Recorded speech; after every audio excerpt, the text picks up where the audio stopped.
Welcome back to another episode of ALANUI MELE, Hawaii Hip Hop History on PBS Hawaii. I'm your host, Kevin the Catalyst, and I'm sitting with the man across of me. I mean, the accolades is huge. Even the stuff that you or me might not know of what he produced, what he was involved in, what he instrumented behind the scenes, almost like a Geppetto with Pinocchio. But I just want to introduce him, and I'm super stoked to get him here. He lives in Orange County right now, so it was really a divine moment that we were able to bring him here at the PBS studios for ALANUI MELE. Radical Rob Onakea. What's up, my man? How are you, bro? Good How to you be doing, here. bro? Finally made it happen after all these years Yes, of connecting. yes. So it's good to be here. Because I literally thought about you on Monday, popped in my head, had to be in God, DM'd you. You're like, hey, I'm here. I'm like, what? And now you're here. So how you doing, my man? Doing good. You know, I'm here because my mom, she's not Right. doing so well, so I had to come back to take care of her. But, you know, I felt today like I need a little bit of a break, you know, to just kind of detach. So this is a good distraction for me. Awesome, bro. Good to spread the aloha and everything. And, you know, I love what you've been doing, you know, cultivating just the hip hop scene, man. For the past couple decades. So not too many people doing that. You know, it's a calling. You know, I cannot run away from it. You know, I try to get a regular job, and the regular job got me doing a podcast about Hawaii hip hop go. history. So you know, God called and was like, "Shoots, let's do it." That's it. But anyway, man. we're gonna rewind Oh boy. back in the day. So you grew up where? I grew up in Aiea and in Salt Lake. Okay. So I went to Aiea High School my freshman, sophomore year. Then we moved to Salt Lake, and then I went to Monroe High School. Graduated 87. Shout out Mayonnaise. Yeah. And so just been out there, you know, grew up all over the place, but pretty much in Aiea and Salt Lake. And what was your first taste of experience or pull towards hip hop? Was it a certain element? Was it a uncle? Was it a brother? Was it your friends? Like, do you remember like a one moment in your life where you're like, 100%. Like- It's so funny because my parents were in the Air Force. oh, okay, And so I spent a lot of time on the Air Force base. And so, you know, I used to just wander around and just cruise around. And then I met this guy. He was a DJ. And this must have been like 82, this is 83 Hickam. in Hickam. Hickam. Okay. And so I went to his barracks, and he had the speakers set up, the turntables. First time I saw real turntables set up. Wow. And his name was G Love. Okay. And I remember just sitting there. How old for were like you, real quick? I must have been like eighth grade, maybe. Grade. That's a Yeah, like eighth grade. And so I was just sitting in his room, just watching him scratching, and it blew my mind. I was like, I want to do that. Because I loved music, but, you Right. know, I grew up with, you know, Hawaii music. Right. You know, my dad is Hawaiian, so I grew up with, you know, C&K, the Beamers, you know, all of that stuff. And my mom is white. right. So I also had that love of like, you know, Judas Priest, the Scorpions, Nice. Queensryche, Metallica, Right. all that stuff. So Yeah. it was weird. So I had this upbringing of like, I liked either extreme hip hop, like Parliament Funkadelic, Yeah. Yeah. or, you know, Scorpions and Iron Maiden, Right. but nowhere in the mainstream. So I was kind of outcast from the hip hop guys. I was like, you like all that metal stuff. Right, And all the right, metal right. guys like, you like all that hip hop stuff. And so I was just kind of a little bit of a loner. Yeah. Yeah. You know, Yeah. until, you know, eventually it just evolved. But it was crazy. So DJing was kind of like the first element you first seen. yeah. And of course, you know, I was young, poor. You know, I Yep. was like, no way I'm going to afford any turntables. Turntables. Yeah. So Do you remember what kind of turntables he had 1200s. Ooh. Yeah. And That's this what- was 1980, Must have been like 82. 82 with 1200s. Yeah. I'm pretty sure it was. I mean, I could have been wrong. Yeah. You know, my memory wasn't what it was. But all I remember is he was dope. Yeah. And he made me a cassette.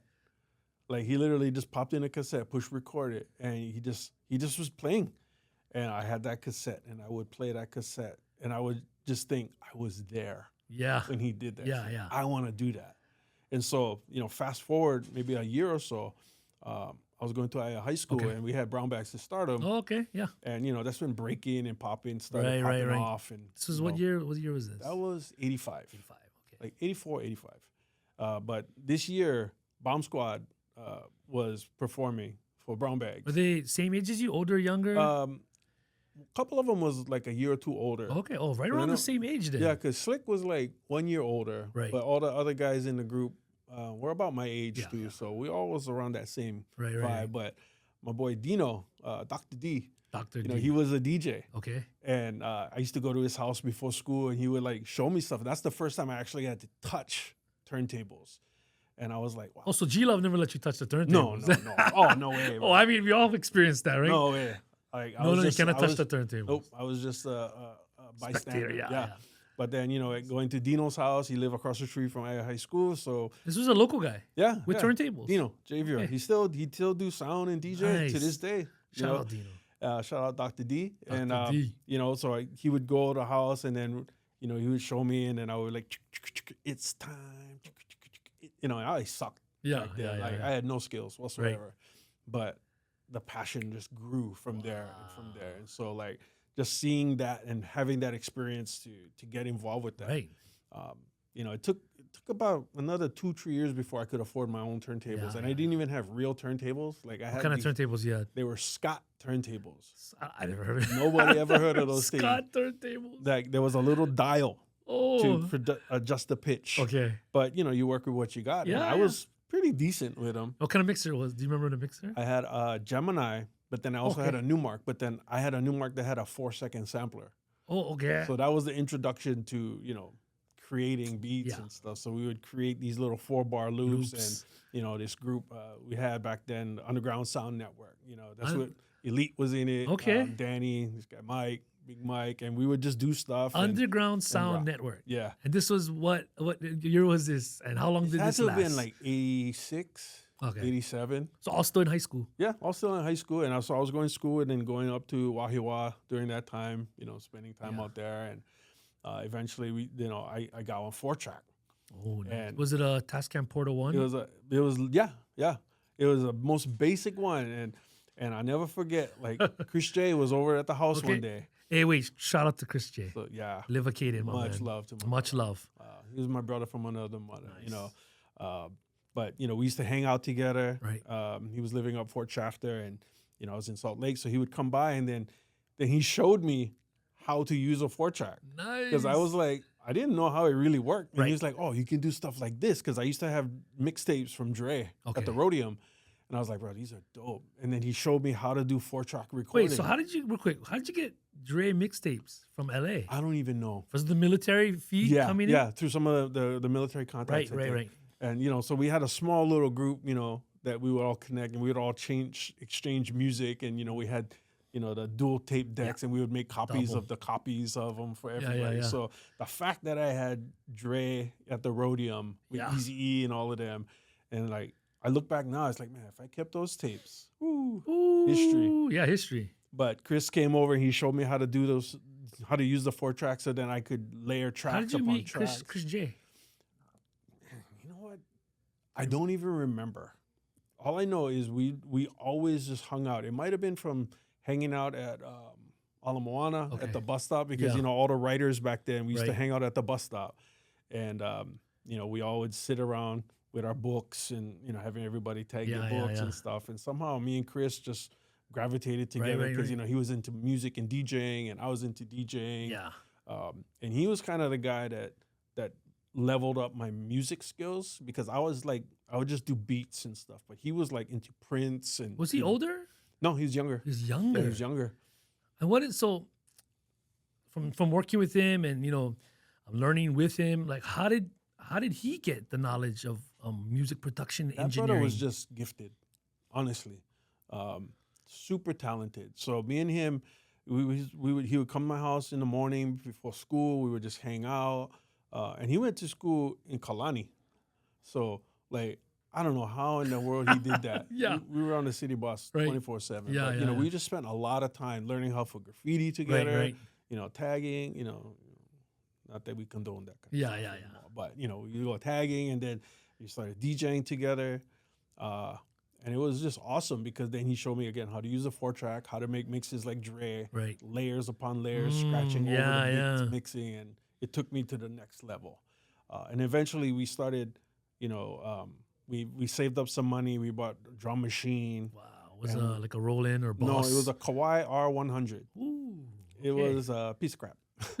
It was a piece of crap. But for us, it was like Chris liked it because Prince used it, Okay. and I was like, this is kind of whack for hip hop beats. Right. There's no bass. There's Oh, so no never have 808s. no 808s. Back then, only Dwayne Oyama. Okay. He had like the only 808 in Hawaii. So Wow. the only one. And I forget who it was. TR-808. Yeah. Yeah. And I think it was Size that had the 909. Size had a 909. I think he was the one. Again, a little cloudy. That's about 40 We're talking years about ago. people. If you don't know, we're talking about drum machines right now. Production drum machines. Roland TR-808, legendary machine, 909, All of that. legendary. Yeah. So at this time where you and Chris J was learning, you also meet up with Elite and Yeah. guys from Waiwa. Yeah, yeah. And- Because I mean, the scene is kind of small. Yeah. And because we DJs, we kind of Right, gravitated gravitate. together at the time. That's how I knew Johnny J Jam. His brother was like one of my best friends, Keave. He's also the best man in my wedding. Oh, nice. And then that's how I met Elite. And me and Elite, we would geek out for hours. Like we'd be on the phone, like, oh, check this out! I just got the new Eazy-E, and he would play Boys in the Hood, and we'd be like, wow, that's insane. And so we're just playing all these new music together, and we would just spend weekends at his place, or he was at my place, just listening to new stuff, scratching, learning how to mix what works with what. And Right. it was fun. It was like when it was innocent. We used to just go walk down to Choice Cuts, who's not there anymore. Yeah. Harris passed away a few years ago. But that was our whole thing. We would go there, scrape up, buy a couple singles, go back to his house. Scratch Was them up, Choice and- Cuts around before the beat? I think I think Choice Cuts might have been around sooner, because like we would go to the beat every so often. Right. Because I think James is the one that might have told me about the beat, Okay. and so but it was just hard because all the way in Waikiki. Yeah. And it was behind 80% straight. Right. And so it was like not an area that I used to frequent. Right. Yeah. So I was like, okay, that's cool. And then I got to know Kevin really well Right. over there. So Choice Cuts is what year? What year is that? That seems like an unsung story that maybe Elite got to tell about Choice Cuts. Harris was dope because he would take chances and bring in stuff that nobody would Right. hear. Plus, we had Schofield was over there. Right. And so we had a lot of the military guys that would come in, and they were a little more in tune with like the hip Exactly. hop scene. Yeah. So they would, know, KRS-One, Wu-Tang, all of this stuff that wasn't really big yet, Right. but he would carry it. And so, of course, we jumped on whatever was coming in. And so I felt like we kind of had a little bit of an edge Right. listening to this real underground hip hop. Yeah. But the challenging part was, most people in Hawaii, they weren't hearing that. And Yeah. so we were like, oh, okay, this was a time of freestyle music Right. was blowing up and Yeah, everything. And yeah. we was into that for a hot minute. Right. But the hip hop stuff is what really stuck around for us. Right. And so yeah, we just again we grew up together, learning, mixing together, and then funny thing is at one point Chris J he called me up and he's like, hey, I'm doing this concert. You want to come and DJ with me? And it was with this company called Music Express. Okay. Old school Right. mobile DJ. Who ran that Rick company? Rick Peralta. Shout Okay. out Music Express. But Rick opened opportunities for us that was insane because like me and Chris, we were like the DJs and the music guys, and Rick he was the idea guy, and so he was like, yeah, come on down, and we did this show with KG. They had this song, Let's Get Retarded. Yeah. And like that was their big hit. And I got to DJ for that whole concert. And I was Nice. like tripping out because he had these monstrous subwoofers, these McCulleys, and it was awesome. And so I started working with Music Express with Chris, and that's how me and Chris got super, super close. Right. And we both lived together in Eva Beach, and Rick eventually he made us a studio. Wow. Like he's like, what you guys need? Let's make some music. Let's do remixes, and that's where Express Mix came from. Right. And so like we bought these EPSs, and the EPS only had like 8 seconds Is of that an EPS 16? in Sonic. No, No, it wasn't the 16 yet. This was before the 16 Whoa, this is EPS. EPS. So it had like 6 or 8 seconds sample time. So Okay. we would take that, and we needed to figure out how to make remixes. So being the genius he was, let's just get 3 of them. So we had 3 of them. All MIDI together with Right. an R8 drum machine. And so we would break songs apart on all 3 machines to be able to do remixes. Wow. And between me and Chris, so like I was more the beat guy, and Chris was the music guy. Like he's the one that taught me how to do chords and figure out that kind of stuff. And we just started elevating, and we just started doing underground productions for people. Singers that would come in. Chris was more the R&B guy. Right. This is out of high school or still in high school? Right out of high school. This was like 88. And so we were just doing that, and Rick wanted to do a remix service, and I was like, I'm down for that, because we all grew up with Ultimix and Mix It with Cameron Paul and all of that. And so what is a remix service? So basically, it's a service that was for DJs, where we would make songs, popular songs, and we would edit them so they would have a clean intro, a clean break, and a clean outro. Now pretty much everything has that, so it's easy to mix. So back then, there were songs that were so dope, but then they had no intro, so it was super hard to mix. A quick and mix. So taking the trend of what people were doing, we basically did the same thing. And we took popular songs and we added intro beats to them. Right. We extended them. And because we had the samplers, we could record them with pretty good quality. Yeah. I think by the time Express Mix came out, we upgraded to ASR 10s. Oh. So we had 3 of those. Whoa. Yeah, and so each one was like 45 seconds of sample time. So we could put complete acapellas I love in the the ASR 10. I still have one. I love the ASR 10. And it was so awesome, because then the quality of the vocals and everything just went through the roof. And so you're making these for DJs, and that means you have to press vinyl. Yeah. So how many vinyls? How many of these did you press? How many was it singles, like full length? Yeah. Because and we had to learn a lot about vinyl. Yeah. Because we had a certain time limit, because if you go too long, then you're gonna have album, and then the grooves were skinny. And we're making them for DJs. Right. So we need to make sure the grooves are a little bit wider, so when you scratch them with them, it doesn't skip. Yeah. So we had like I don't know what, like a 18-minute limit per side or 20 something. minute per side. And so for quality, you start losing quality. Yeah, so he found a record connection in LA. And Rick was like the engineer at the time. So me and Chris would just come up with the beats and stuff, and Rick would kind of engineer it and compensate, because every time you go to vinyl, then you lose some fidelity. So we overcompensate, so when it comes out on vinyl, it sounds. You're recording from reel to reel, or yeah, we had a 16 channel TSR 16, I think, and we had a reel to reel just deck. Wow. And so like for us, it was grindy, because everything was analog. Love it. I love that. I love analog. Oh man, it was awesome, and it sounded so warm. So before you guys put out these remix albums, or edit, what do you call it? Was there anybody else doing that in Hawaii? The only person on vinyl. On vinyl, no, not that I know of, because that's how I got connected with all the Jellies guys. Okay. Because then we would sell them the albums. Yeah.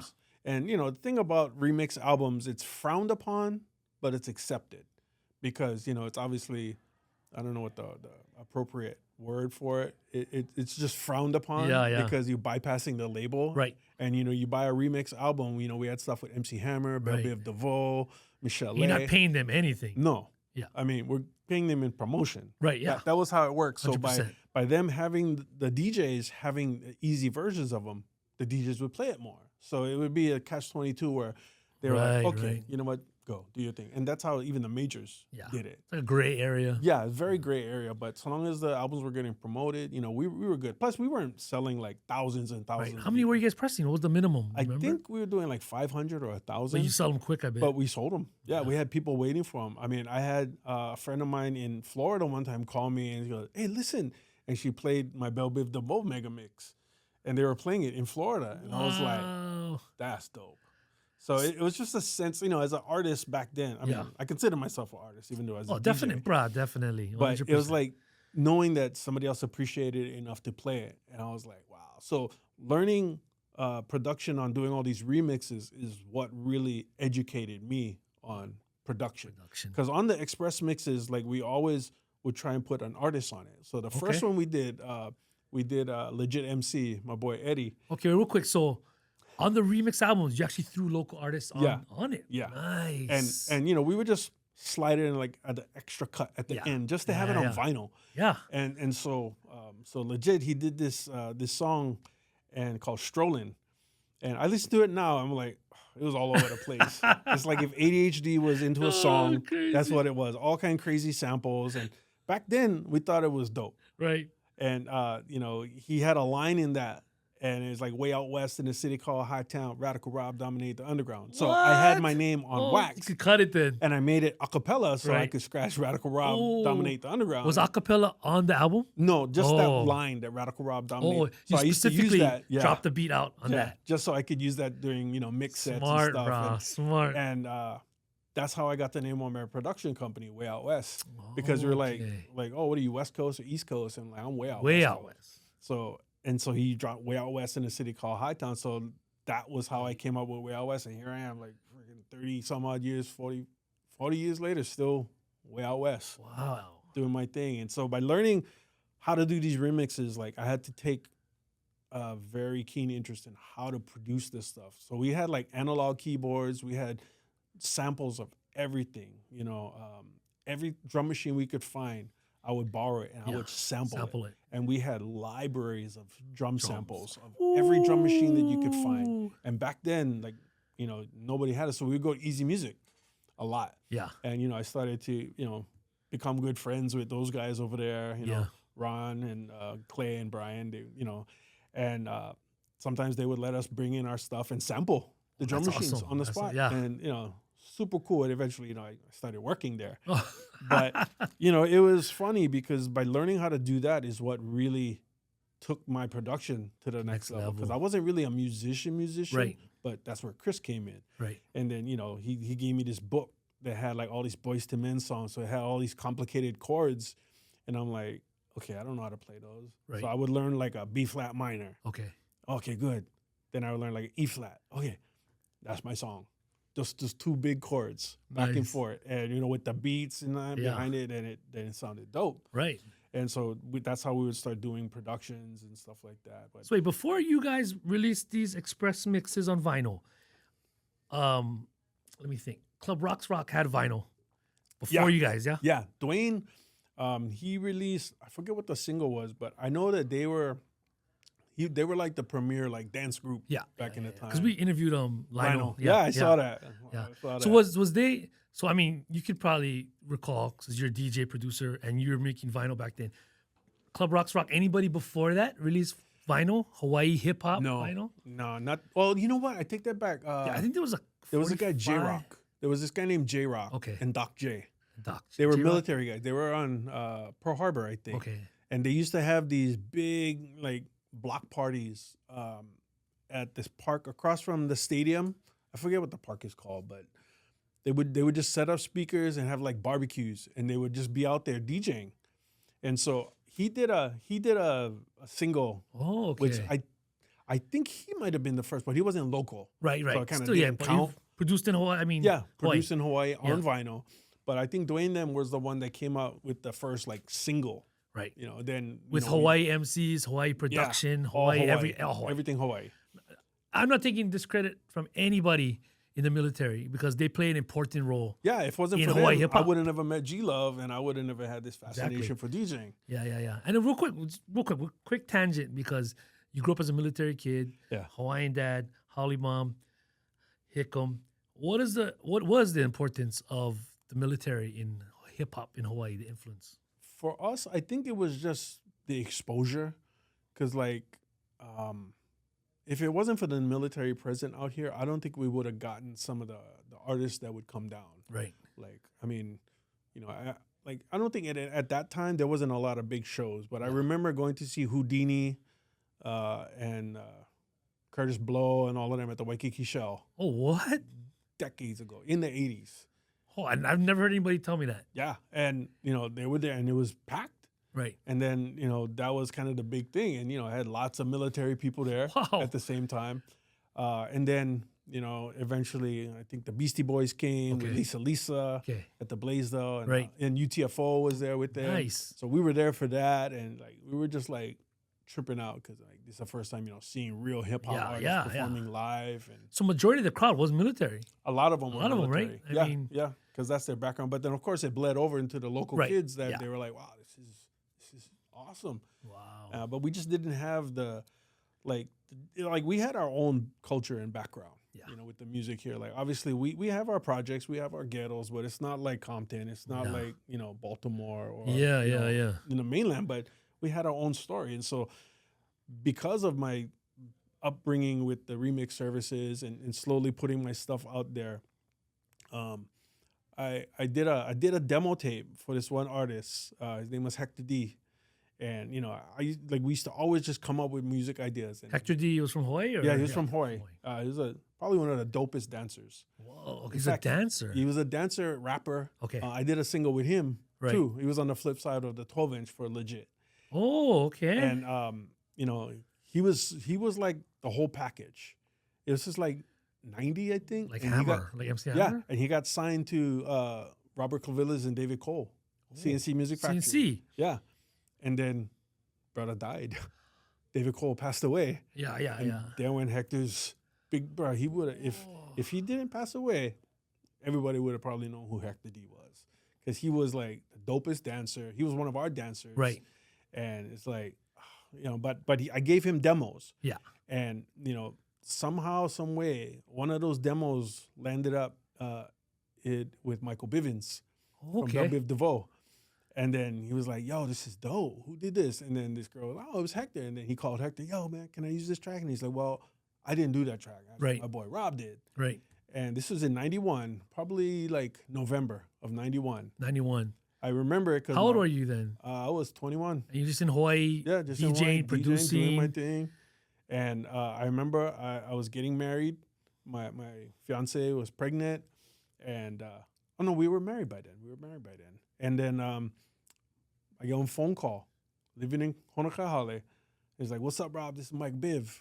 I'm like, this ain't no Mike Biv. What? And so it was Michael Bivens. So wait, calling that me. was after what is this group again? Belle Biv DeVoe. No, I mean before Belle Biv New DeVoe. Edition? New Edition. Yeah. This is Belle Biv DeVoe time. So he was Yeah. hot. He is hot. Poison, all that Bro, stuff. Yeah. Boys to Men, Yeah. all of that. They're blowing up. And he calling me, and I'm just like tripping out. Like, what the heck is this guy calling me for? And he heard the track, and he's like, I love this track. I want to use it for my boy Brains. And I was like, yeah, for sure. I'm like, cool. I'm this little young kid from Hawaii. Right, yeah. You know, getting this call from Michael Bivens. That is insane. And you're living in Honokahale. Yeah, I was living in Honokahale. And so he was like, just stand by. I'm gonna let you know Yeah. when we need you. And I was like, okay. And I was panicking because my wife, now she was pregnant. Right. And my son was born December 15th, 91. I got a call December 16th. We need you to come record this track. And I was like, oh no, what do I do? What do you do? And my wife she was still in the hospital because my son Right. was born a month early, Darian. And, you know, we didn't even have a name because I thought we was having one daughter. Right. So she was like, just go. Oh, My wow. wife, Burgundy, she's super supportive. Like love every it. step of the way. Love it. So she's like, just go. So me and Rick from Music Express, Okay. we packed up the sampler, some of the drum machines. You and they packed up the ASR 10. Yeah. And Nice. then they flew us to LA. And then They paid for you guys. they paid for everything. Oh, straight Limousine pick us up from the airport, and we're like, What? I'm telling you, "Bro, did we make it? Like, are we legit? And you know, they took us to the Holiday Inn and Sunset Holiday Inn? Boulevard, and next day, bro, they took us to Cherokee Studios. We went in, set up everything, and then here comes Mike, and he's just like, bro, I love this song. This song is dope. And then you know, I met MC Brains. Wow. MC Brains was from where? He, DC? I don't know why I say you know DC. what? I forget. Yeah, yeah. I forget. At this Anyway, point. so that was what his artist he was developing. Yeah. So he had this song Uchi Kuchi. Right, I remember was, that song. That was huge. Right, And then, you know, he wanted me to do the single. right. And I was like, whatever you need. And so we did the single, and it was crazy because, like, we're in there, and then next thing you know, Boys to Men is in the studio hanging out. We're playing pinball, eating chicken. And, like, here I am, 21-year-old kid, just Right. in awe. Like, these are all the guys that we watch on MTV. Listen to on the radio. Yeah. And I'm just like, wow, this is so cool. And, you know, we're just coming up with the music. And we're making the music so clean that Mike was like, I don't want that. I want what you got on that tape recorder. Yeah, I love And it. the tape that we Shout out, had Mike Biv. Was literally, it was a cassette recorded in Eva Beach in our little studio. I love it. And so I just had this brainstorm. I was like, you know what? if we got a digital recorder, we could just dump that on the digital recorder, Right. and then just track the vocals over that. Yeah. He's like, that sounds good. Comes in with a 48-track digital recorder. Must have cost about $4,000 a day to rent this thing. And I'm just like, okay, I was only kidding, but okay. And then they took the tape cassette, Okay. they dumped it onto that, Okay. and they used that on the album. And It's pretty dirty beat. That's why. oh, it was grimy. Yeah. It was super dope at the time. And then, it had all the singing on it. And Did you then- program the drums on that? Yeah, everything. So that's no loops. Just you program the drums. No, there's some loops. There's, Right. there's like some super simple loops. Yeah. But there was, me and my boy Eric Size, we used to always go crate hunting. We go to Goodwill, we go to Jellies, Right. and we spend $10 on random records. Yeah. And we just skimming them, trying to find any kind of samples. Right. So we would do that, and we would find cool snippets to use on some of our tracks. Eric was wizard. So while you grew up, you went to Aiea, then you moved to Salt Lake. Yeah, Ronolo. Yeah, and then you linked up with Size or Eric there. Yeah.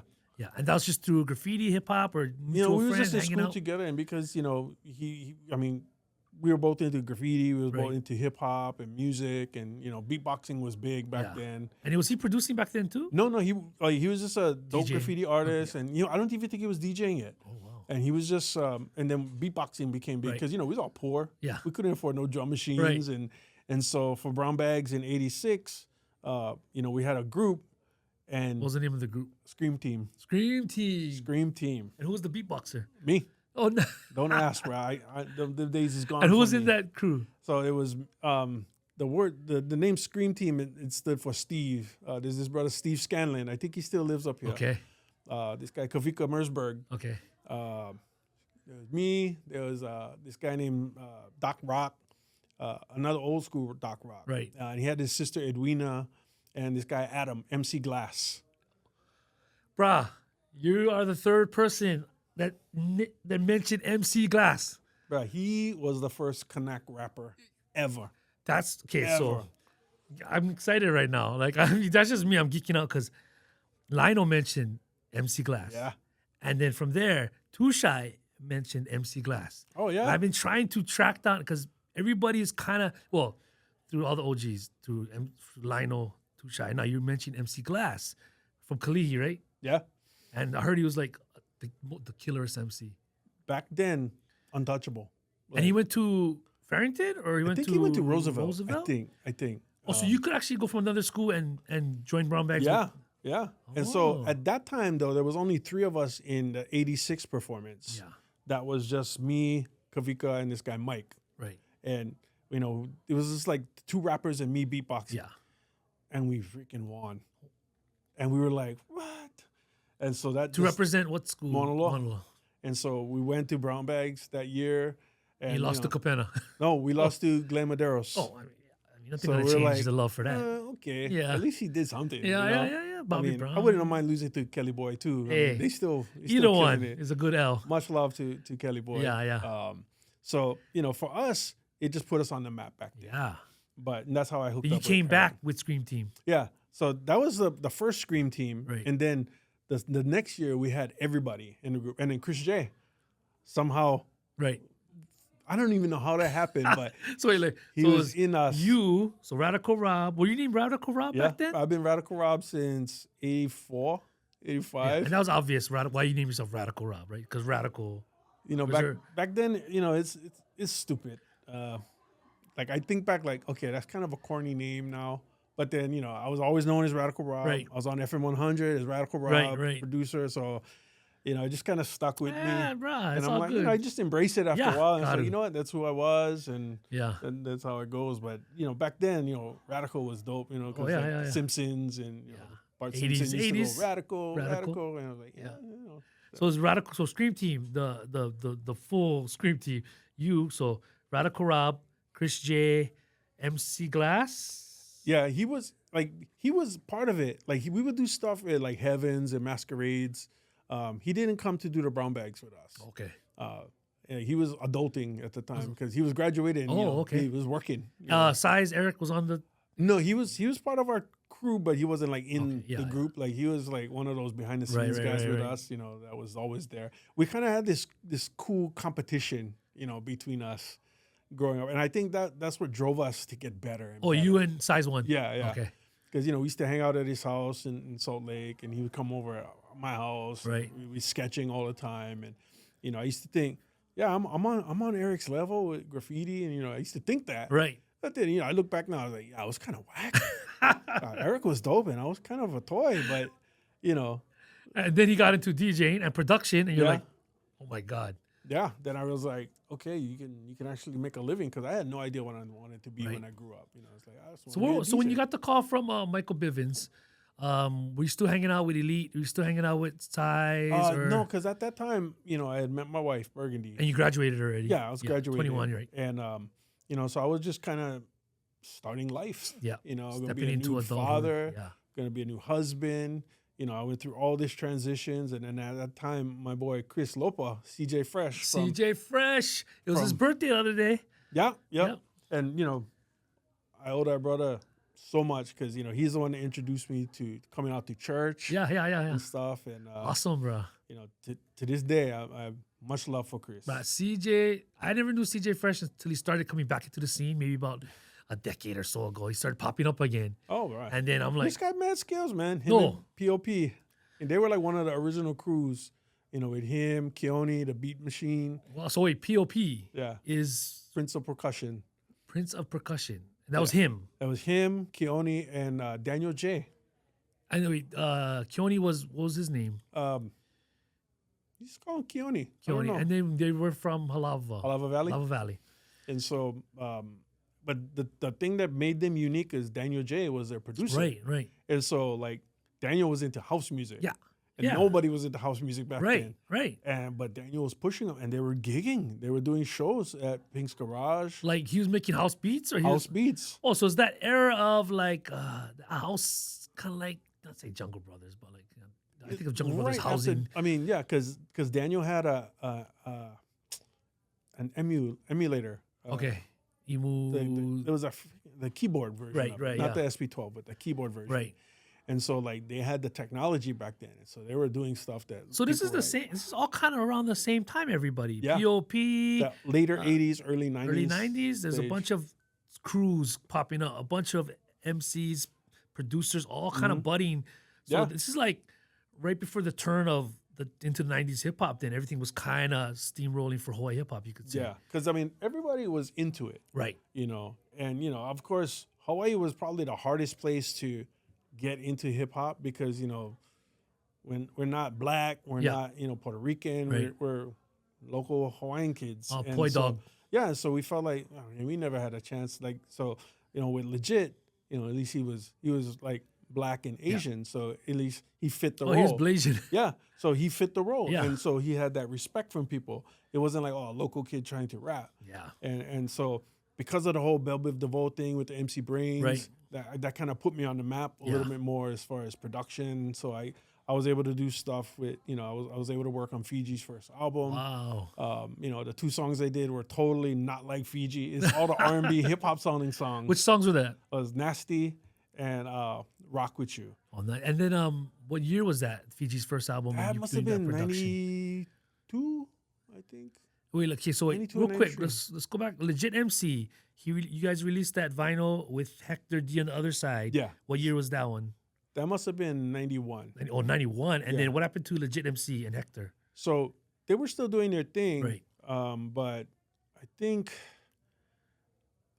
just life Fizzle, caught just up, kind of, and yeah. then we go on to the next thing. Because once I got married, I Yeah. kind of shifted out of that a little bit. Right. Had to grow up a little bit, Yeah. work a regular job. And Yeah.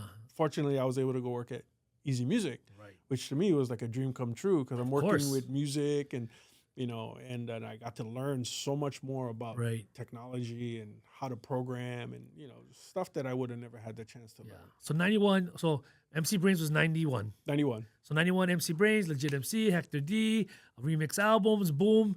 In less than a year, you're working with Fiji. Yeah. And Fiji wasn't Fiji He wasn't as we know Fiji now. Fiji yet. No, he was just background singer for a Hawaiian style band. Right. And I think back then, I don't know if I started doing stuff. I think it might have been like 93, 94.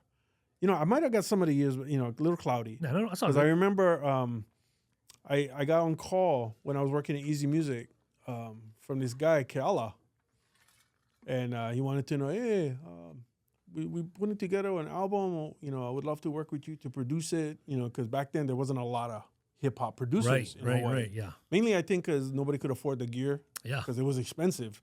Not like now where you buy one program and you can do it all on your phone. You can do it on your phone. Yeah. Freaking irritating. But you know what? That's cool. Yeah. The yeah. kids now, No. that allows Let this it new go. generation to just get creative. Yeah. And they're coming up with some good stuff. But so I got this call from this guy. He said, yeah, we wanna do a Hawaiian hip hop album. And I was like, oh boy. Okay. I was like, all right. Yeah, because you come from hip hop. Yeah. Hardcore like hip hop. Eazy-E and Cube and all of yeah. that. You know, I produced a band called Project X. Right. They were all military guys. Right. And we were literally like Public Enemy. Oh, You know, I'm the only white guy in the group. They're talking about, you know, pro-black this, you know. How'd you hook up with those guys? Just to word of mouth? Just eventually, like... Why was he in Waiwa? Yeah, he was in Wahiawa. He was in Schofield. And so, Okay. again, you know, he heard of me and we connected and he loved the music He that we produced did. their stuff. We did a whole album. We ended up never releasing it Okay. because he ended up moving back to Philadelphia. So anyway, so because of all of that... So the person that contacted you to do this Hawaii hip hop album heard the Fiji stuff. Yeah, he heard some of the Fiji stuff, and I guess my name was slowly growing in popularity. Were you working at radio at all? No, Or not yet, Okay. not yet. So I was just still DJing and producing stuff behind the scenes, just trying to build up my company, you know. Hip hop world, you're good. Yeah. Everybody knows you. Yeah, Yeah, the all hip the hop, underground Hawaii's hip hop. guys, Yeah. you know, we were good. And so he called me and he wanted to do this project, and you know, I was like, yeah, sounds good. And so they booked a flight, and next thing you know, I got these three crazy Hawaiian guys sitting in my house in Kapolei or Honokai Honokai. and then you know, that was my introduction to Sudden Rush. Wow. They called you on just finding your number.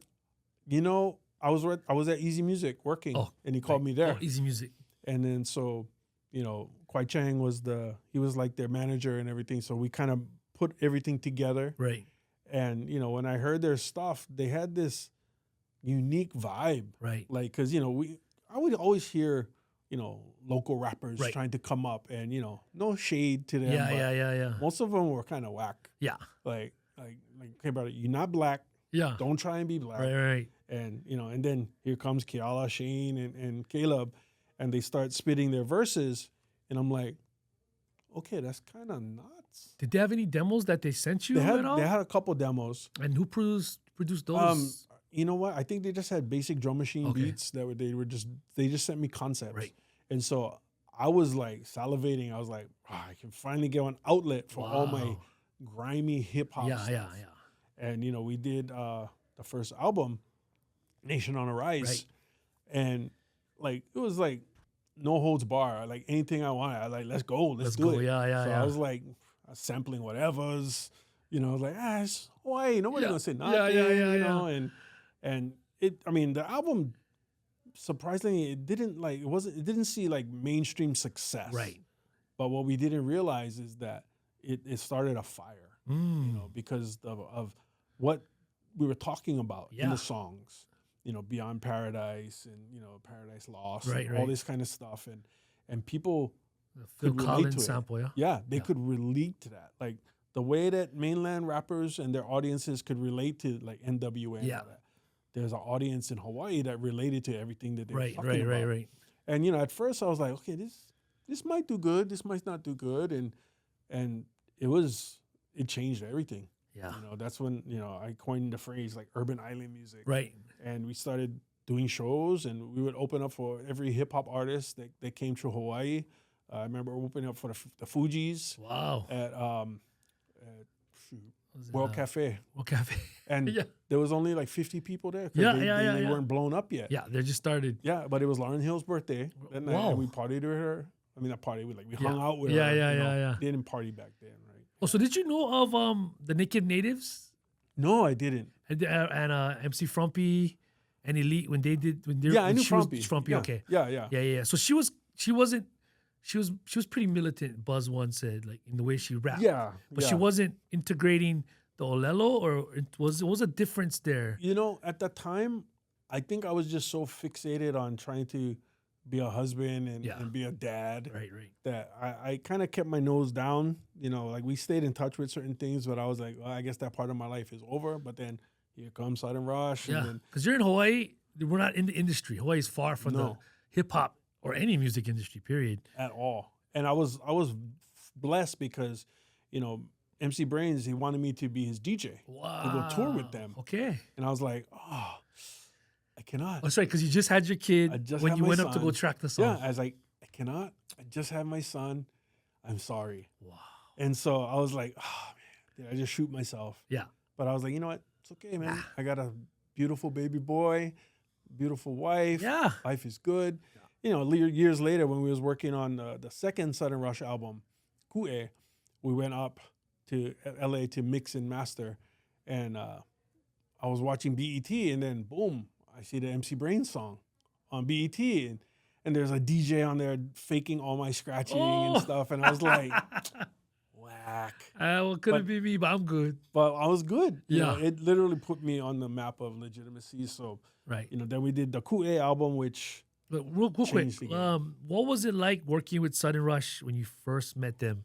Like, what was the chemistry like? What was just being in the studio for the first album? I wish we could have recorded it.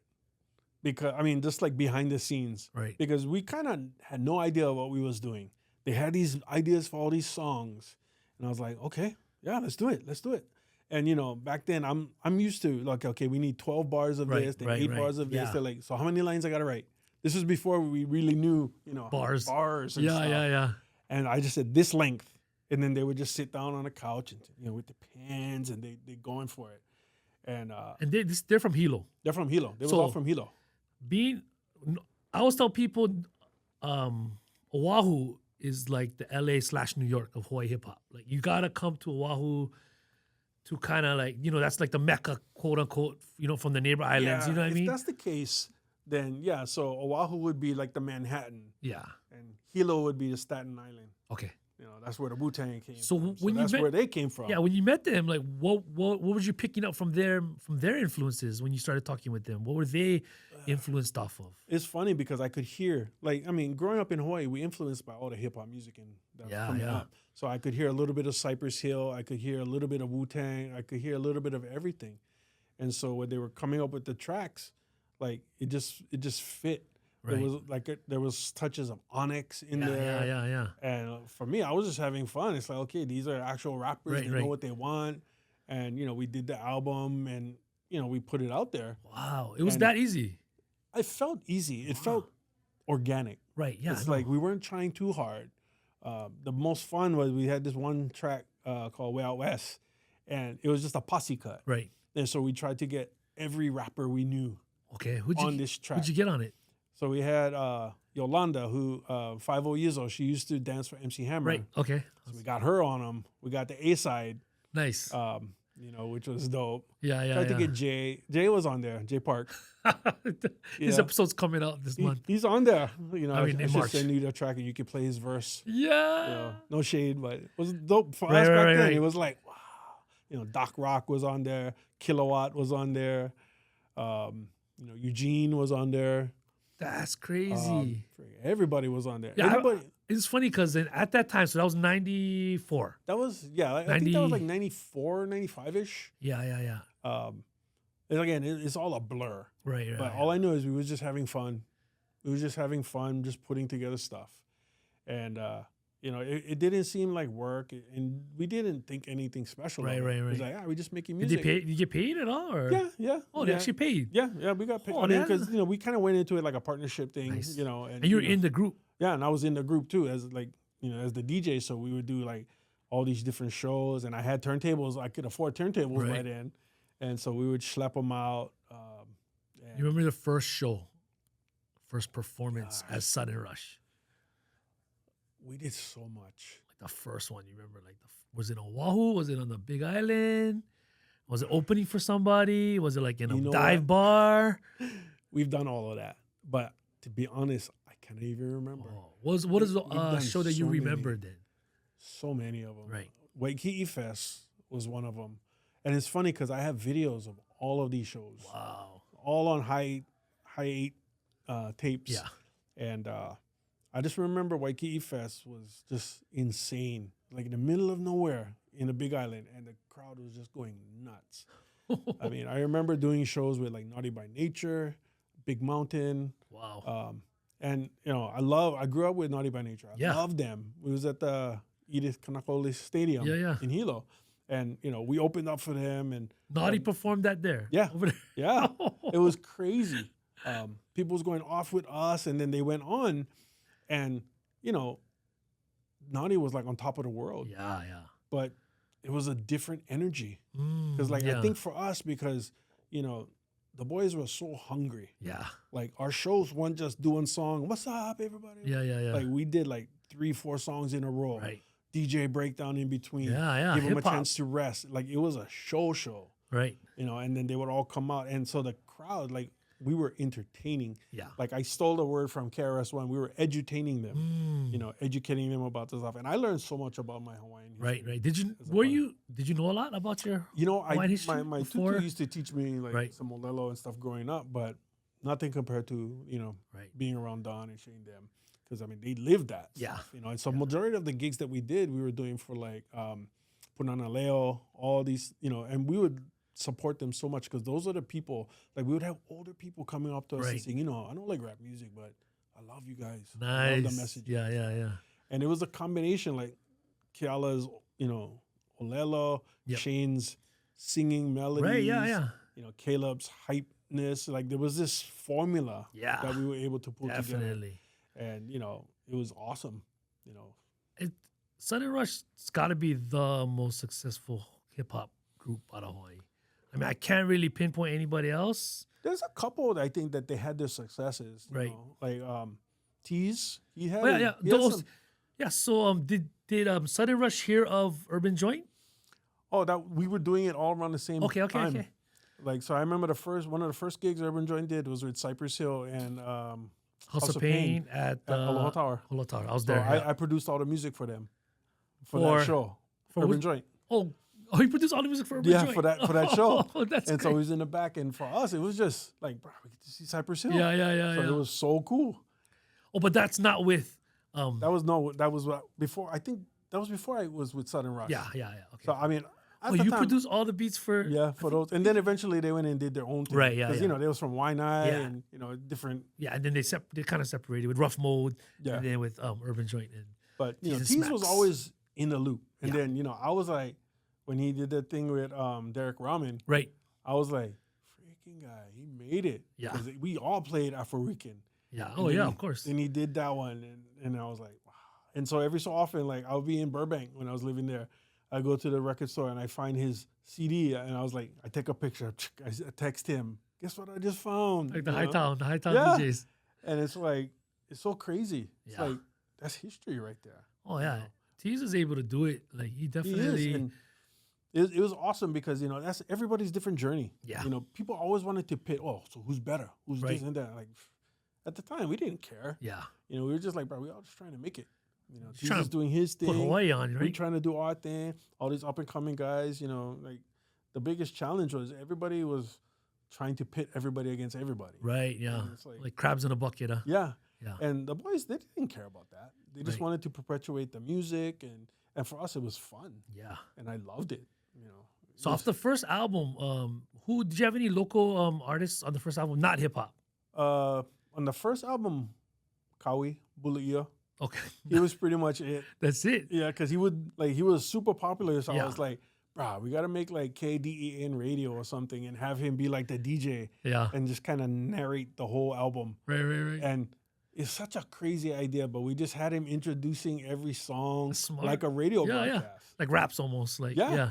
And I listen back now. I was like, okay, I think it was a little bit much, but back then it was awesome. Legendary. He went in there, and Did Sudden Rush put out vinyl? No, I think we didn't think there was a need for us to do vinyl back then. Because CDs was popping. Yeah, that's when CDs first started coming out, and that's when the music industry was still the music industry. Now, our first album didn't do super well commercially, Right. but I felt like we needed that to put us on the map. How did it do locally? It did pretty decent. Right. Like, I mean, we weren't all buying houses. And Yeah, stuff, yeah, but, yeah, you know, yeah. it was supporting. Okay, we can do another one. Yeah, and the second album, Kue. Kue was a game changer. Yeah, okay. Like, to me, that was like the album that bridged the gap Mm. between everything. Wow. Because like we had our wish list. Like, okay, who we like on this album? Keali'i, Willie K. Let's who else can we get? You And know, at that time, between John 94 and Cruz. 97, were you working with the radio or, I mean, you pretty much was established as a producer Yeah. in the scene. So funny story between Kue. So we were doing a show at oh my god, what the club used to be in Waikiki, Maharaja. Oh, We were doing a nice. show over there, and Feej was there, and Maximilian was Okay, doing a show. yeah. And so I got to meet Davey D, Okay. and he was the man at the time. Right, right. And, he gonna hate me for telling this story, but first time I met him, they're like, "Hey, Davey, this is Radical Rob." And he's like, "Oh, hey, what's up, bro?" Oh, And I was like, hi, Makama. "Oh, okay, right on." And then a couple months later, Jimmy the Geek, he told Dave, you gotta work with Rob because he can Right, do the right. jingles and stuff. And then Dave came into Easy Music, and then he was like, "What's up?" I said, "You don't remember me, huh?" And he's like, "No." And then I reminded him, you kind of blow me off at Maharaj. And he's like, "Brother, I'm so sorry. I'm so sorry." And I could tell that was the beginning of a friendship for Awesome, life. man. Awesome. That's my brother. Yeah, yeah, yeah. So he pulled me in to start doing production work for KCCN. Right. This was in KCCN just started blowing up. Okay. This was Like, before Kue. yeah, this was before Kue. So Nation on the Rise kind of paved that ground. Right. You know, and they, of course, they didn't really play a lot. Did you do anything after, real quick? 'Cause I try to pattern the podcast to help with it chronologically, just so we can all understand where we're going and Yeah. connect the dots. Because a lot of the other interviews I do, they all connect, they all intertwine, which is beautiful. After Fiji, Mhm. you did anybody else before I Nation did, on the Rise? I did anybody. Okay. Like people, obviously, that was kind of my side bread Yeah, and butter. right. Easy 'cause, music and Like production. I love easy music, but Yeah. how to raise a family on easy music money. selling samplers. Yeah, right. But I did a lot of production for whoever, Yeah, R&B yeah. singers, other rappers, and I met some of the most amazing, talented people. Anybody to know? Not so much. Like most of them were just underground. I produced this one kid that he gonna be mad. I forgot who he was, but he lived in Honokai too, Okay. and he ended up going on to work with Dre. Oh, So sorry, brother. I forget. with Dr. Dre Yeah, Dr. Dre. as a MC, Like an engineer. engineer Engineer or something. But from he- Honokahale. Yeah, and he would go on to tell him like, "Bro, you inspired me to do that," and I was like, "Oh, right on." And then I was like, Wow. And you worked with him at Like, first as an artist, a rapper. Yeah, he was a rapper at the time, and so I worked with Which anybody who guy wanted is to be on rapper. this? Yeah, yeah. I would just like, yeah, let's do it. Then I did Collaboration of Souls, which Right. was right around the Kue time. Okay. Maybe after Kue. That's when I first got connected with them. I mean, I get one ADHD musical story, so That's it's all over the place. Yeah, yeah. How'd you end up hooking up with G and So Javon? Doc Rock, Yeah. Okay. Doc, he was like the hustler. Like, Right. Doc knew everybody. He's still hustling. And he was like, "Yo, you gotta check out my boy G." And I was like, "All right." And so Doc, he was like the puffy man at the time. He was like, "Okay, yo, Definitely, we yeah. gotta get him." And he brought him into the studio, and here's G, is this skinny kid, and I was like, "Oh, wow." And then I played the beat, and then he spit over it, and I was like, "What the heck?" And like he sounded like Yeah.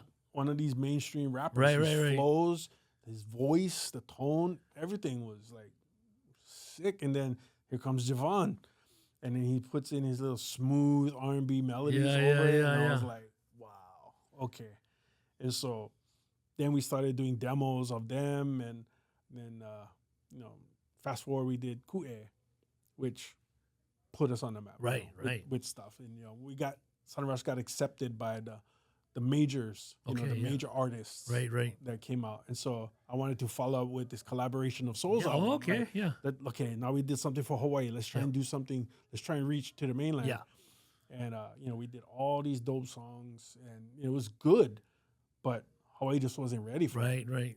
And so at the time I was like, okay, I need to get the best engineer. And we did a lot of our mastering through Brian Gardner, Okay. and what you call it, Bernie Gurneman was the company, but Brian Right. Gardner was our mastering engineer. And so I talked to Brian. I was like, hey, do you know any mixing engineers? He's like, yeah, I got a friend of mine named Donovan. I was like, oh, okay, yeah. He's like, wait, Donovan who? Donovan Smith. I was like, dirt biker? He's like, yeah, you know him? I was like, right, everybody knows him. Yeah. And so he hooked me up with Donovan. And then, we talked on the phone. And I'm just still a little bit in awe, Oh, to people that don't know, who is that? So Donovan was, he's the engineer for Dre. Okay. All the original NWA, Bone Thugs, all that, everything on Ruthless. Wow. It's all Donovan. Like there's a line in one of the NWA that you can hear his voice in one of the skits. It's a little inappropriate, so I can't say it. Yeah, but yeah, was like, he said it, and I was like, that was you. Yeah. But just the fact that, so here's this guy, like we used to grow up in Eva Beach at Music Express Studios. Right. Listening to the NWA albums of like how they would pan the music, how the beats would just punch through. And I was just in awe. And then that was all Donovan. Wow. And so I was like, I would love to get Donovan. And so a couple phone calls later, then we were able to hook up with him. And to me, I mean, it was a little pricey. Right. But for me, that's school. Right Yeah. there. Being And able were to you in the studio with him at the time, majority? So we went up to Torrance, me and G, spent nice. like 2 weeks in Torrance. These two Hawaii guys sitting in this studio. Yeah. In the actual studios that all gangsta. That's crazy. Straight out of everything was recorded there. Same machine, same console, gold records all over the wall. And we're just like, wow, this is surreal. We had to go buy 40s and just drink just to do it. You got it. Yeah. And we spent all that time with him and just listened to his So he mixed magic. and mastered? He just mixed it. Mixed it. And then, of course, we had Brian master. Okay. Now, Brian was like the master. He's mastered everybody. So here we go, real quick. Education time. Mixing and mastering. Yeah. What is it? What's the difference? So mixing, so what we did was we took the original tracks, right? Everything's isolated, Right. kicks, snares, drum, vocals, keys, cuts, everything. And then Donovan, what he would do is he would, like, it was so annoying because it took so long. He's like, he'd bring up the kick. And I'm like, okay. And so he just let the kick slam in the studio over these huge 18-inch subs. And he just let it rock. And he's tweaking it. And I'm like, okay, move on. But he's like tweaking it. Then he bring the hi-hat. Yeah. Then he bring the snare. And this process was taking forever. Then he bring the loops in. Then he bring the music in. Then he bring the vocals in. And he starts tweaking everything. And so what a mixing engineer does is they make everything fit together. So nothing clashes over anything else. No frequencies, like the vocals aren't squishing out the keys. The bass isn't squishing out the kick drum. And, I was like this raw local kid. I was like, just throw them in a mix and, just play them. But I learned so much from him just doing that. Right. So isolating all the vocals. There was this group back then called As Yet. Okay, yeah. And that's where they did a lot of their stuff. And so he's like, hey, let's get them to do some backgrounds and stuff. I was like, yeah, I'm down. This is for the collaborations? Yeah. Wow. I was like, yeah, that's down. I'm down. And so one of the guys was in there and he laid all these harmonies on a couple of the songs. I was like, cool. I'm thinking, I hope we don't need to pay him. I know, right? We spent all the money to get up here and hire you. But you know what? It was an amazing experience. Me and G learned so much being there, and working on that project. Yeah. And what happened to that project? We released it. I-94 supported it as best as it could. But again, because it's it's a local hip hop artist. Right. They weren't like Sudden Rush. We're Sudden Rush. We embraced this is our audience. Yeah. With Collaboration of Souls, we were trying to cross over. Right. Into the mainstream, and it did okay. Right. But it was just hard. Like we had posters. We were doing all these music with a message and stuff with all the high schools and doing concerts and signing autographs. And for them, it was awesome. Right. But it didn't translate, to album sales, and the radio is still hard to get play. Right. And some people say it's political. And like, at the end of the day, they're gonna play what people want to hear. Yeah. Nobody wanted to hear some local kids. Yeah. Trying to do mainland music. Because we always get compared, right? Yeah, always get compared. Oh, you think you black. But the funny thing is, I'll put them up against anybody. Right. Like, I know he just moved to California. Right.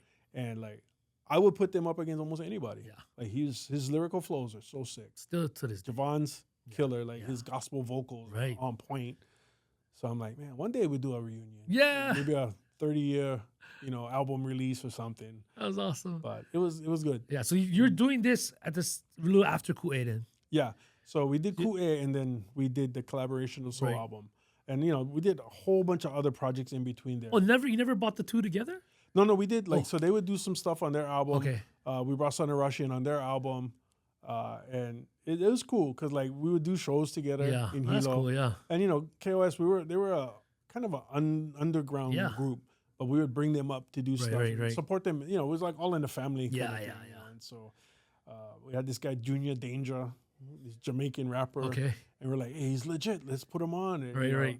And we did it, and it was just fun. It was just super fun. And then, of course, the amount of money we spent on KOS, it didn't really work out. Yeah, so yeah. it pretty much was a big hit. Yeah. Right. KOS. And Financially. Yeah. Creative wise. Creative-wise, it was awesome. I mean, working with them was insane. Right. And luckily, I had Ku'e that was still doing well because that's when you could actually make money. Yeah. Were you guys touring off album sale. Kuwait already? Yeah. You guys doing shows? We did so many shows, so many little shows. And the ones that I honestly appreciated the most was all the Punana Leo shows because they loved us. Yeah. Like, we did the big shows, and, Right. but seeing the kids in the kupuna come up and Yeah. just say, oh, I love what you guys do. We had somebody we sampled for the first album, and we did a show in Kauai, and he said, you use my voice. And I was thinking, oh, no, we won't get sued. But she was like, thank you guys so much. Oh, do you remember who that was? Kiala would know. Okay. But, Yeah. she's pretty big. I mean, getting older, everything is a little fuzzy now. Everything before Yeah, 2000 is like, I don't know. That's good you don't remember. Yeah. Yeah. But it was awesome. So that's So you guys traveled. Did you guys travel around the world? You guys travel? Yeah, we did stuff in Vegas. We Right. did stuff in California. We were on the Teen Choice Awards. Yeah. in Was it Nickelodeon? 2002, Yeah. Yeah. How's the we- reception from the stateside? It was cool. Like, I mean, we were on a segment called Artists to Look For. Yeah. And, we went up there and, went on stage. They played our music. Yeah. We were like, what's up to everybody? And Yeah, it was a cool experience. Normally you walk on the red carpet and you leave. Right. Us guys, that was the first time. So we go on the red carpet and we stayed there. Yeah. We said, hey, that's Chris Rock. Oh. We take pictures. Yeah, Taking yeah, pictures. yeah. Like, hey, that's Jessica Alba. Oh. Right. Got to take pictures and, with everybody. Justin Timberlake. That's awesome. And Shane, he's Mr. Charismatic. Oh, he yeah. took pictures with everybody. Right. I could tell some of the actresses, I was like, yeah, freaking guy. Yeah. That's how you got to But, give them. Man, it was fun. It was so fun. We So did Reggae in the River, too. Oh, nice. That was awesome. And that was all in the course of a weekend. So we went to do that in Hollywood, Yeah. Universal. And then we drove up to San Francisco to go do the Wow. Reggae in the River. And it was crazy. Like, it was so cool. Killed it. Yeah. I mean, that was one of our first real concerts Right. to promote. We had the singer that sang on Polynesian Party. She lived in San Jose. Okay. So she drove up to meet us. Nice. Her name is Chris the Ultraman. And Right. so she performed with us, and then we started trying to pull her everywhere we could. Right. Just to have the actual singer singing it live. Yeah. with us. Yeah. And it was awesome. We were still learning how to vibe our show Right. because we were just a hip hop group, but then we were doing a lot of reggae shows too. So eventually we brought in a band Right. to try and mix things up a little bit. Well, that's awesome. And then from there, 97, the next album was Ea. Yeah. AI took a little while. We did, I think AI was 2002. Because you guys are all life in it at this time. Yeah, we Married, were loving it. kids. Yeah. At work, still trying to navigate life and then still trying to make music. At that point, I quit Easy Music in Right. 99. I mean, I was still working there part-time, because I just loved being there. Yeah. I love being in the technology, but then I was full-time studio now. So I was just doing as much little projects. And I mean, I have a list of stuff that I did. Right. Just smaller projects, some cool stuff. I did a lot of remixes. Thanks to James Coles. Yeah. I Shout out did- James. I did a remix for Ghost Town DJs, the My Boo song. Oh, wow. And so, on the album there was vocals, but was all distorted, but then James got me the real acapella. Wow. So I did a real remix of the song, and that was heavy rotation. Oh, that's crazy. So I was like, wow, that was me. Yeah. That's cool. And for me, as a DJ, you just Yeah. love that stuff. I wasn't thinking money. Or anything Yeah. like that. Yeah. Then me and James started doing more stuff too, and then we did these street songs, Right. underground CDs that we were doing. That's not street jams, right? No, street songs. And we did it at James's house. We had somehow he had a connect, and he got Nothing But a G Thing before it was released. Wow. So we released it before his released, and it blew up. And we were like, cool. I mean, again, it was that gray area. Yeah, definitely. And so all the artists benefited. We benefited, Right. For sure. And it was fun. And I mean, for me, I just love collaborating with people. Me and James go way back. I DJed at Silly's a couple times with him there. And, there was, like, I always wanted to be as good as James. Yeah. And then I don't forget one time I was DJing at the point after, and James came, and I was like, oh, crap. I gotta represent, and so then I just did my best set. And Yeah. He was all fired up. He's like, it's always nervous when they're looking at you. Someone that you look up to, you're like, oh, man. And like, everybody looked up to James. He was like the DJ back then. Yeah, definitely. And so I felt validated. Yeah. I'm doing good. No, 100%. I know exact the feeling. You're like, I hope this guy likes it, please. Yeah, and I love James. We go way back, and we still trying to connect over the years and stuff. We used to work together at KCCN for a little while. So you're doing radio. When you start doing radio? Right after I met Davey. And what year was that? That must have been about 94, 95-ish. Right. Right when they took on the moniker Pride of the Islands. Yeah. And that was the funnest stuff, because then they brought Feej in my studio. And, Feej didn't blow up yet. He was like right on the cusp of blowing up. Right. And you already worked with him. Yeah. And we were recording, like, we did the first album, and then we did a bunch of the jingles. Right. Pride of the Islands, all this kind of stuff. KCCN, FM 100. And so I had all these vocals all in my ASR. So I would just come up with all these hip hop beats and drop him over them. Nice. And that's what we used for all the jingles. So FM 100 switched from what I would, no offense to anybody, but we went from this corny island music station to this powerhouse, like urban island radio station that just took the island music a little bit ahead. Yeah. Because after that, then more bands started doing more edgy stuff. Right. Dwayne was doing 10 Feet at the time. Yeah. Of course, then he came up with their stuff and dropped auto-tune on it. And, so it allowed different genres of local music to have that. That, I took note of that instantly, the auto-tune. Back when it dropped then, I was like, yo, did this guy just put auto-tune in a local, like, island song? I was so mad. I was tripping. I was mad because I never think of it. Oh. And it's funny because years later, when I hooked up with Chris J in L.A., like, we kind of had a little beef, and because he was with Laiku and with their whole thing with Pati and doing this stuff. And so there was this competitiveness. And, I'm so grateful that we got to squash that. We broke bread, and that was my brother. Yeah. And he was like, I was so mad when you came out with Sudden Rush. I was like, why?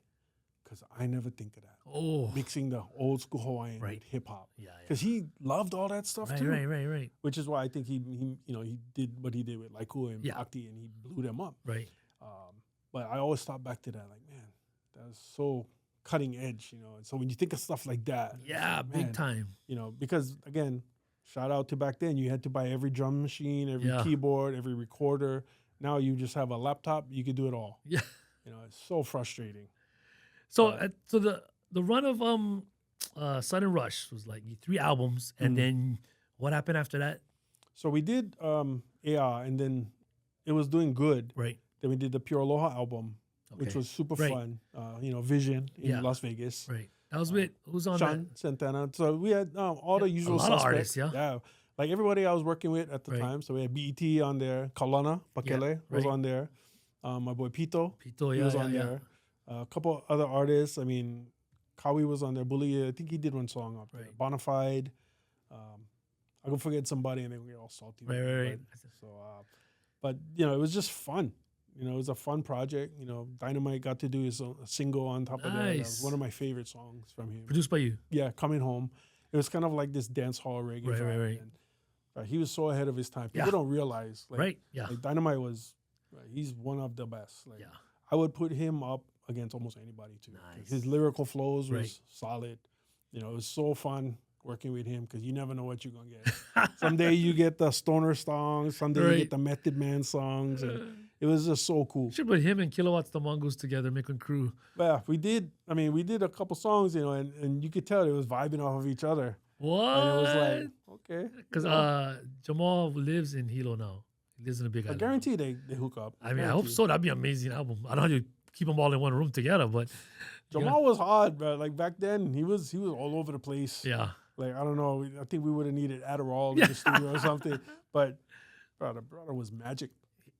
He was One of the magical. most talented individuals. Him and Eric Size One, two of the most talented all element individuals I've ever met in Hawaii in general. Musically, it's funny. We anything. saw me and Keala. We went to LA in '97 to mix ku'e. Right. I mean to master it. Yeah. And that's when Jamal was living in Yeah. LA. And then we met him on Melrose, and he saw us, and he lost his mind. He's like, "What the heck?" And so he was showing us around Melrose, right. and it was super cool, bro. You Seeing guys him. actually just randomly linked. Yeah, well, I hooked up with Eugene because Okay, Eugene was Eugene was living there, up there too. Right. I mean, I still stay in touch with them every so Yeah, often. Eugene, Harold, Yeah. and then Jamal, and Yeah, then yeah. Slick. Yeah.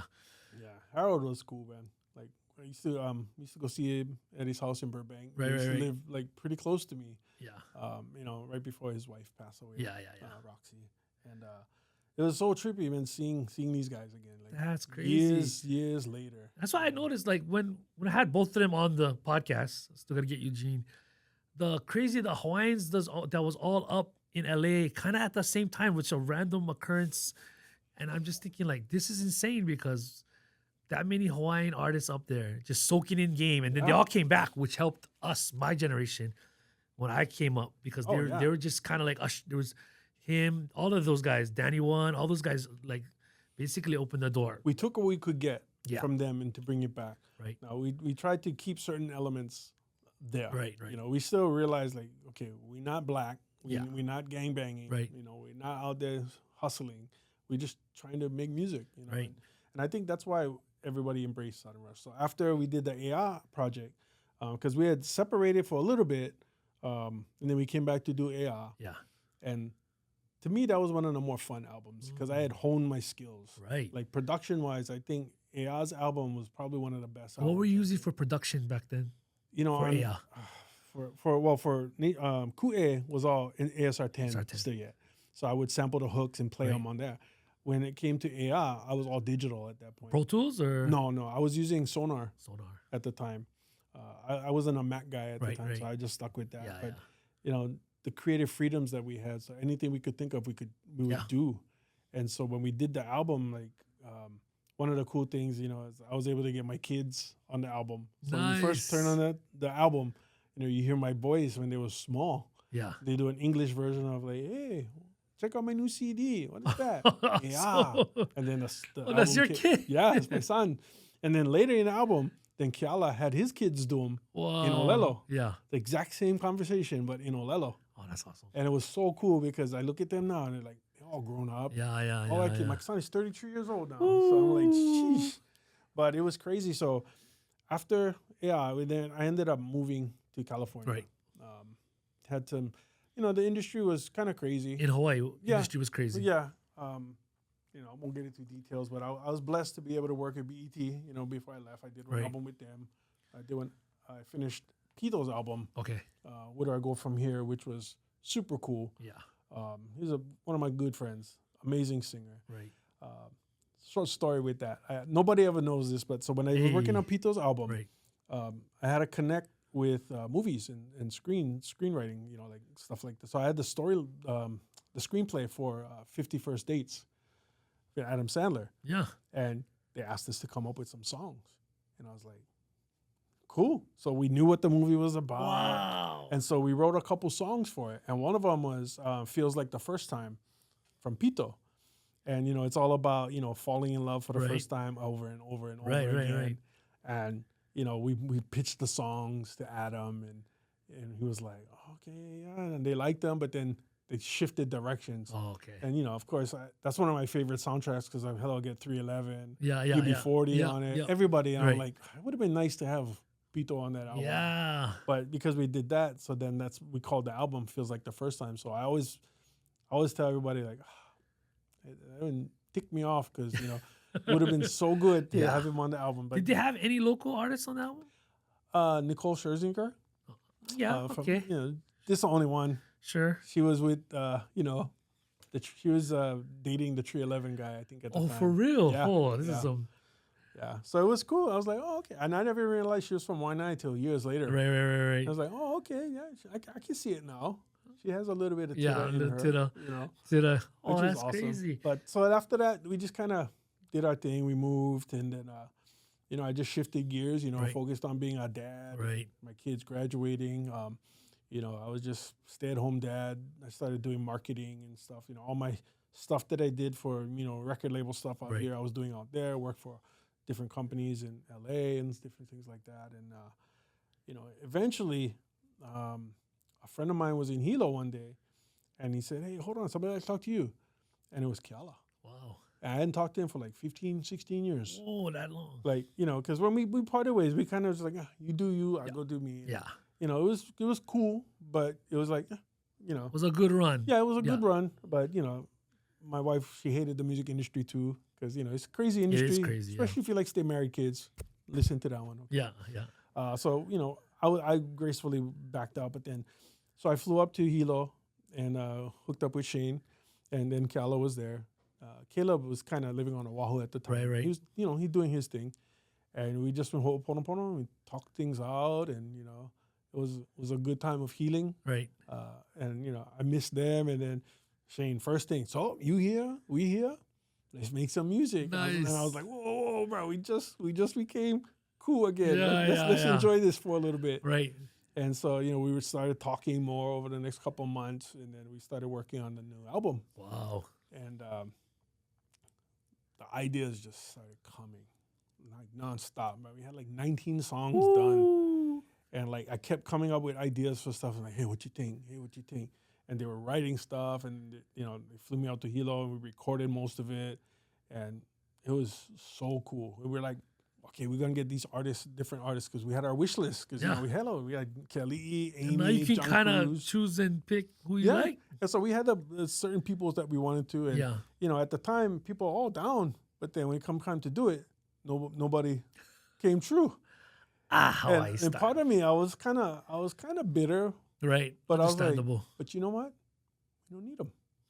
Like, honestly, like, the boys is good. Yeah, like definitely. We can carry on their own. Yep. I mean, Shane's singing is killer. You know, he has a unique style. Yes. You know, Kiala, you know, he's doing it. Caleb was kind of doing his own thing. I think he was working for Hawaiʻi 5 or something at the time. So we just started banging out the album. So over the course of the next year or two, it took a little while. Right. We was working on the album, and these songs were coming out so awesome. And then I get one call from Kwai Chang one day, and it's like, bro, Kiala is gone. Oh. And I remember sitting at my desk, and I just started crying. I was like, what? And he's like, yeah, man, he never wake up. And, you know, I was talking to his partner at the time, Kale, and she was like, he was the last person he didn't text. Because, you know, we was always excited about the project. Oh, what'd you think of this? What'd you think of that? And so it was super hard. Yeah. And so listening to the tracks, like I would try and work on stuff, but it was so hard. And like every time I would hear it, I would just get all emotional, you know, and I couldn't do it.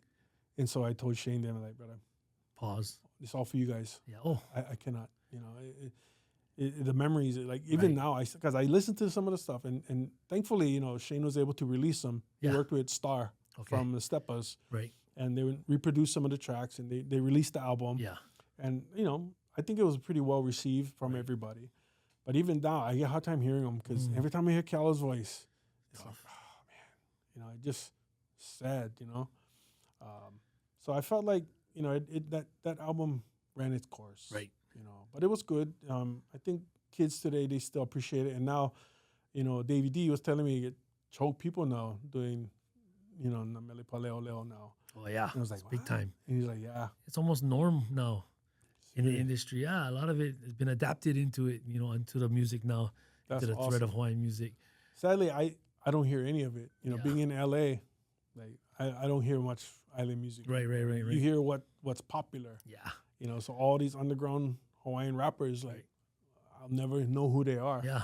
And I would love to. Oh, yeah, I could float some to you, you know. Yeah, Speaking of like rappers and all the new kids, just a parting shot of what do you feel the next generation of artists, musicians, producers need that you could give to them, something that they could take away from your experience through decades working with through the industry.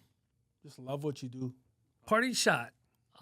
You've been in the industry for decades. You've seen it all. You worked with major labels. You've been in the underground. You know, you talked about working with local artists, Sudden Rush, and you know the underground artists. You know, like Size, and shout out to Chris J.